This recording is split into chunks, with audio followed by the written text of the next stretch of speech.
So design lead code. This problem is asked by companies like Google, Meta, Amazon and all the FANGs. Main issue with this particular problem is कि तुम कैसे avoid करोगे कि कोई भी client जो तुम्हारा एडिटर है उसके अंदर मलिशियस कोड ना डाल दे। अगर उसने एक कोड ऐसा डाल दिया, लेट्स से फॉर लूप वाला या वाइल लूप वाला, जिसके अंदर लूप कभी एंडलेस है, या फिर कोई ऐसा कि मेमोरी एलोकेशंस बहुत ज़्यादा करा दिए C++ में मैलोक कैलोक, तो फिर तो वो तुम्हारा सर्वर ही क्रैश कर देगा। तो अगर सर्वर क्रैश हो जाएगा तो ये पूरी साइट ही डाउन चली जाएगी। तो इसको अवॉइड करने के लिए हमें इंश्योर करना है कि हम जो भी वो कोड एडिटर है उसका कोड एक अलग सेपरेट कंटेनर में चलाएं और कंटेनर को स्पेसिफिक परमिशन दें कि इतने टाइम आउट के बाद कोड का एग्जीक्यूशन बंद कर दे, उतने ही CPU यूजेज और मेमोरी यूजेज का टाइम दे। यहाँ पर एक क्लाइंट होगा, client will maintain this get call, वो करेगा लीडर बोर्ड के लिए, प्रॉब्लम्स के लिए प्रॉब्लम आईडीज, और एक post call for submit. This is your primary server. ये प्राइमरी DB होगा, इसके अंदर सारी यूजर के सबमिशंस, उसकी जो भी प्रेफरेंसेज होंगी वो सब स्टोर होंगी। यहाँ पर हम एक रेडिस का यूज़ करेंगे इसलिए कि जब भी हम कोई भी एक नया कॉन्टेस्ट चालू करेंगे उसमें जो हमें टॉप के विनर्स होते हैं उसकी अगर इन्फॉर्मेशन चाहिए तो उसके लिए हम रेडिस के अंदर,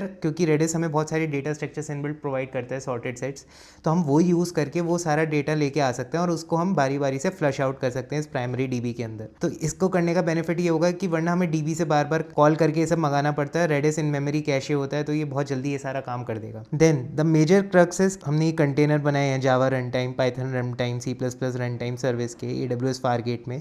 सो ये कंटेनर्स जो हैं वो कोड को एग्जीक्यूट करेंगे, बट ये हो सकता है कि ये कंटेनर स्पिन ऑफ होने में टाइम लगे क्योंकि ये AWS फारगेट सर्विस के अंदर है। तो फिर अगर ये स्पिन ऑफ होने में टाइम लगेगा तो हमें इसे एसिंक्रोनस बनाना पड़ेगा। तो एसिंक्रोनस के लिए हम कोई यूज़ कर सकते हैं क्यू, जैसे मैंने तो AWS का SQS यूज़ किया है, या फिर काफका, रेडिस, कुछ भी यूज़ कर सकते हो, पबसब मॉडल, और एक वर्कर अटैच कर सकते हो। तो ये वर्कर यहाँ से, इसका काम ये होगा कि इस क्यू से वो जो तुमने कोड सबमिट किया वो उठाएगा, वो यहाँ पर एग्जीक्यूट कराएगा, और उसके बाद जब भी उसका डेटा आ जाएगा एग्जीक्यूशन के बाद वो सबमिट कर देगा इस प्राइमरी सर्वर को। प्राइमरी सर्वर प्राइमरी DB में स्टोर कर देगा। तो प्राइमरी सर्वर का यही काम होता है कि वो बार बार, तुमने लीड कोड की वेबसाइट पे चेक कर लेना जाकर कि तुम जब भी सबमिट करते हो तो वो /चेक वाली कॉल बार बार भेजता रहता है। पहले आता है कि पेंडिंग, और उसके बाद आता है एग्जीक्यूटिंग, और फिर उसके बाद वो रिटर्न ही कर देता है डेटाबेस से डेटा। तो एक स्टेट मेंटेन का हो के रखती है इस DB के अंदर कि क्या सबमिशन स्टेटस है, और उसके बेसिस पे वो बार बार पोल करता रहता है, लेट से 1-1 मिनट में, ये primary server, once you submit the code.